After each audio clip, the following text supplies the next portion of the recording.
So the S22 is very interesting. There's two screws at the top that has a plastic shroud that covers these, and then there's 1, 2, 3, 4 screws on both sides. Undo them, and this top control housing lifts out. One XT90 for power and light, and then the same thing on the other side. Feed this through as we undo the sliders. I'm noticing substantial wear on the slider, so this is grinding. And it's only doing it on the left side, so the left side's taken a beating, and I can't see much other places. Got a lot of thermal paste here, probably pointless. Unit has come straight out of the wheel. Just checking the observation, this one's right, left, this is right, left. The roller wear, the shape of the rollers is quite substantially different, and a few of them have got holes in them. This one's good, this one's good, this one's got massive holes, and then all these are good on this side. Got the unit out and flipped it over. All these rollers are looking really good. Wear, but maybe it's wear from before the track had issues. I'm not sure. Oh, and there's some wear up there as well. We'll have a look at this in more detail later. Interesting. We have pulled apart the S22 and we've got the main body frame here on the ground. Very interesting construction on how this thing is made and set up. On the table here we've got the head unit and the wheels and the rollers, which we're going to be replacing on. And up here the suspension unit, the switch off switch and the cover cap. And we'll be analysing this geometry. Things to note about the head frame is that this is the U-bar and it's very stiff. Do not want to be undoing any of these bolts because they are the structural frame of the U-bar. It looks to be made by the two battery packs that are mirrored with an insertion back U-bar, so all the structural framing comes from this solid bar here. The front bar is just soft plastic with the retractable handle, so these don't give it much rigidity. Down the base, bolts to hold the pedal hanger, and the same at the back for the pedal hanger, and the batteries are kept inside. As for the motor unit, looks like we got a motor bracket with the sliders, motor cable to the head control unit that contains all the circuitry, and it does use a bit of thermal paste along here for heat conductivity for the MOSFETs, and this section along here runs along here as a somewhat kind of heatsink that I've cleaned up all the heat paste. And then the suspension unit, we've got our pivot points. Some interesting notes are down here we're using a bearing, and then we're bolting through with a couple of bolts. So these attach onto this, which then attaches onto the frame. These 3 holes here out onto the frame of the wheel, and we have different adjustment slots so we can adjust the height. Other things to note is the bearing bushing for the bolts. It's disappointing to not see them used up here or on these inner ones, so having these bushing bolts on all actual joins would be great. The way that it's set up, there's not really enough meat on them to accommodate that, but overall, interesting designs. Observation note, these bearings that come off, that connect to these plates. When we turn these bearings, they are busted bearings. They are very stiff. You can feel them, they're very notchy. Probably being over crushed. In regards to this frame, the back frame here would run down, and this is quite solid, so it's giving it a bit of flex movement, so you wouldn't get much in this way. But when you come to the front, this is just a handle, so there's no structural frame across here, and this is just a plastic frame, so you're not going to get much. So what's to stop the front splaying out and the bottom spreading out? Because there's quite a bit of flex in this. The unit on the side doesn't take much, and there's a lot of movement. And remembering the top part here, we're looking at the back of the unit, so the suspension mounts at the top.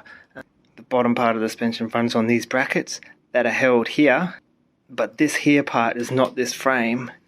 It's actually held onto the motor plate, and it's held onto the rear of the motor plate. And this motor plate, there's a ton of flex and opportunity. If I press, so my question is, the flex of this restriction, which is this restriction here, which there's a lot of movement, is only limited by this frame here, which is not mounted to this at all. It floats in here. So as you're riding, compared to that with the T4 design, the top stanchion here has the plate that has the arch that runs across here, so that rigidifies the top frame, and the bottom frame, to stop it splaying out and in, is rigidified by connecting directly to the axle. So the frame is dead solid. They just didn't machine it enough on those little bits. They just protrude. I don't see the point of them, but they're very sharp. Had to take the motor plate off so we can undo these bolts. Got it sitting flat. Now we can use the tech gun and see if we can not destroy the heads so much. Get a blowtorch on the bolts, heads, melts the Loctite, and they come out pretty easy. Wish me luck, the angle grinder did it. Clean cut.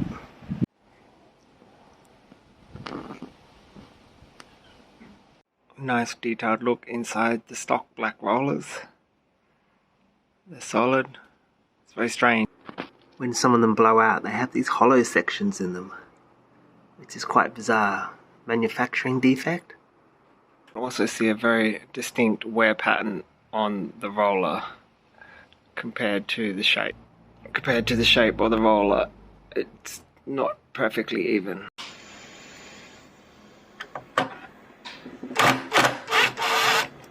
Next stage, I'm just using a hacksaw to hacksaw these through, using the pair of pliers now that I've drilled through it, and then just snapping it out. Awesome.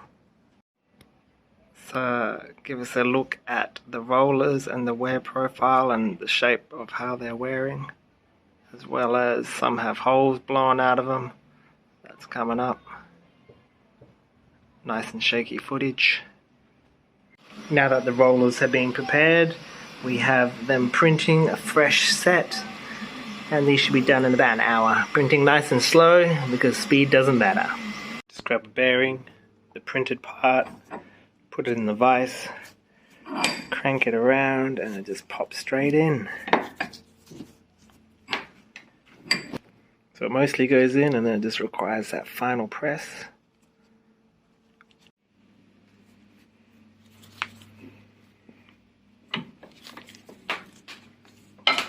So on the S22, this unit here binds a little bit because, I'm not sure of the order, but there's normally the inner bolt, a washer,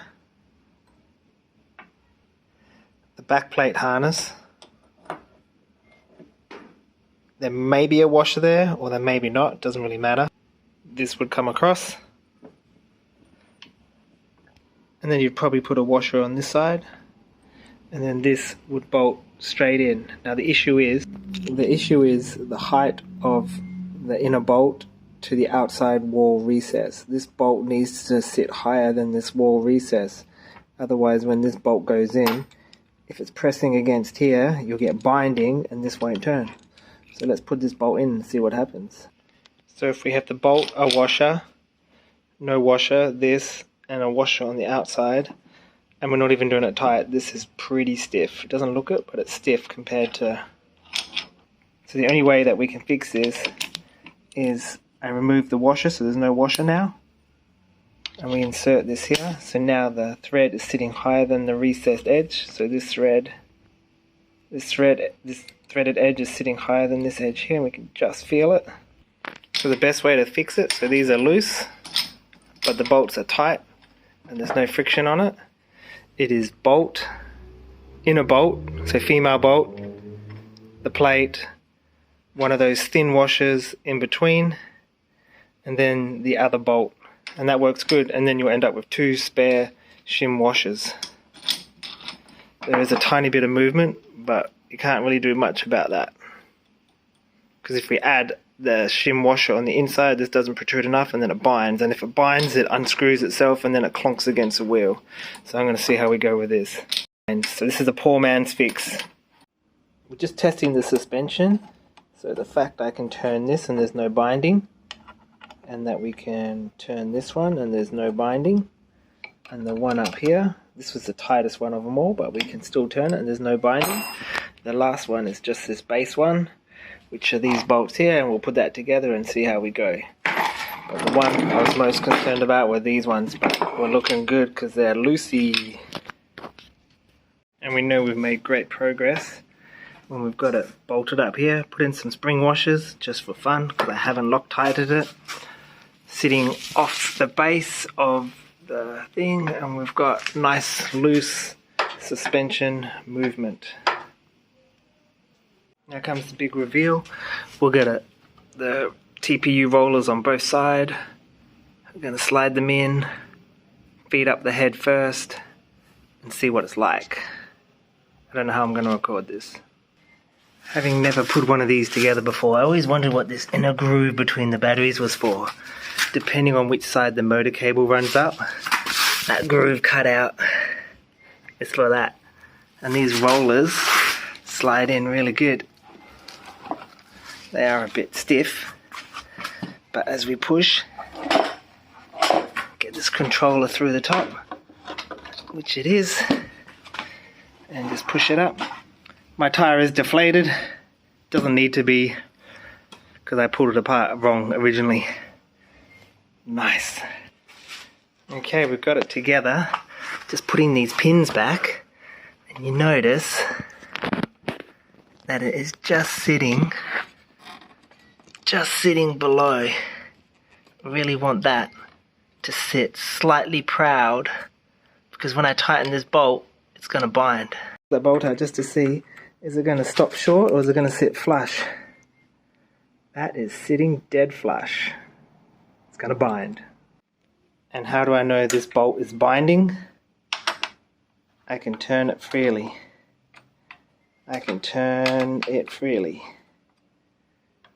This is on the suspension. I can turn it freely, but it's pretty tight. I can turn it freely, but it's pretty tight. And I cannot turn it freely. And yes, there's loads of slack in here, but I'm not happy. So we got it all together. It's working pretty nice.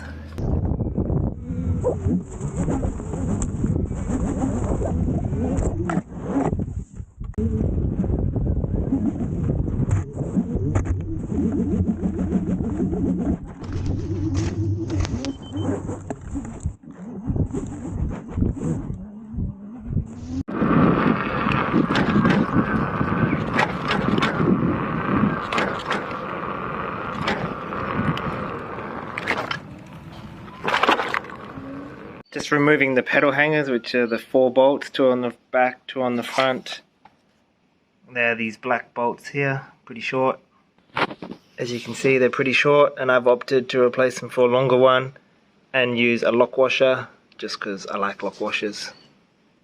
The pedal hangers are fully threaded, so there's no issues with that. I wasn't able to remove the grub screw that's in here, and when I was looking at this one, I could barely even see if there was a grub screw in there. You can't even see now.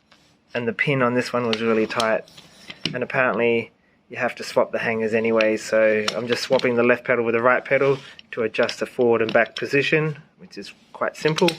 They're very lightweight pedals. When you push the pedal in, make sure you get the pedal lock in the right position, otherwise it will droop down and you'll have it in the wrong position. When doing up your bolts, leave a heap of slop before you do the other side, so you can accommodate for twists in the frame and get your bolts aligned. You don't want to be cross-threading these. Do them all up slowly and evenly.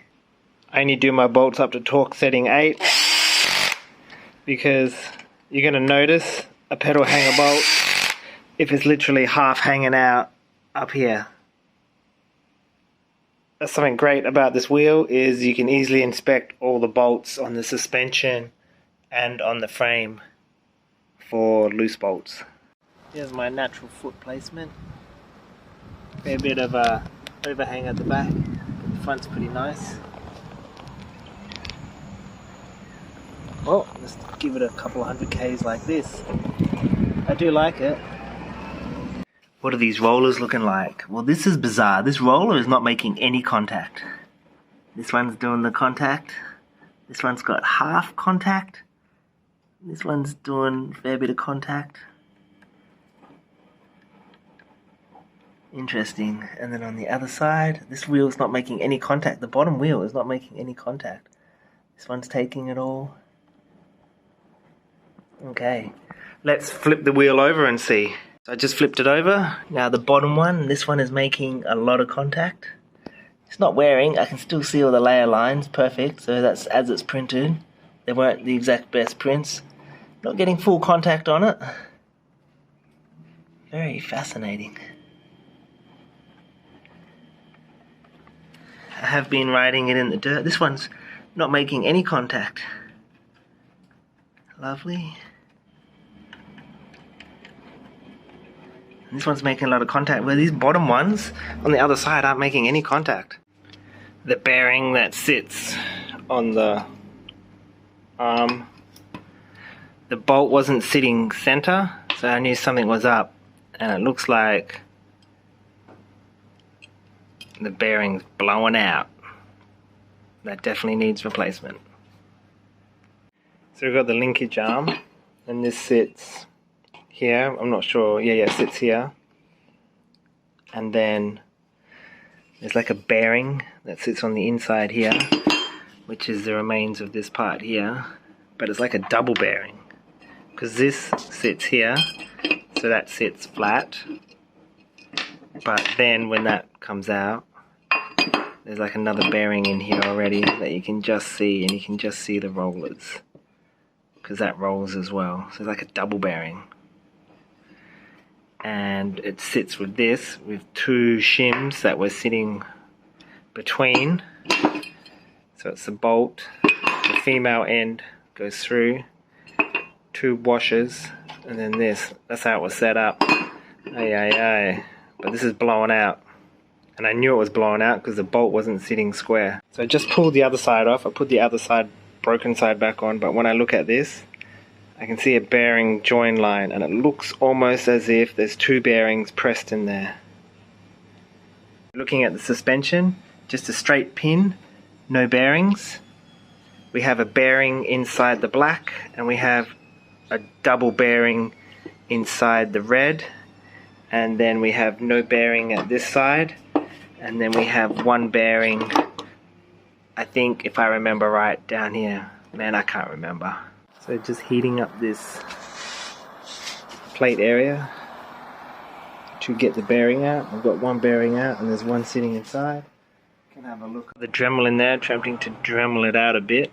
So maybe if I do 3 cuts around the edge, that'll give me enough leverage.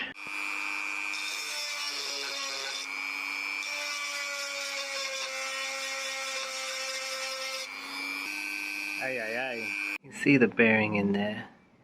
Well, that bearing lip, and then you got the flange. Impossible. I've grounded a bit there, and I've grounded a bit there. Okay, we've made some great progress.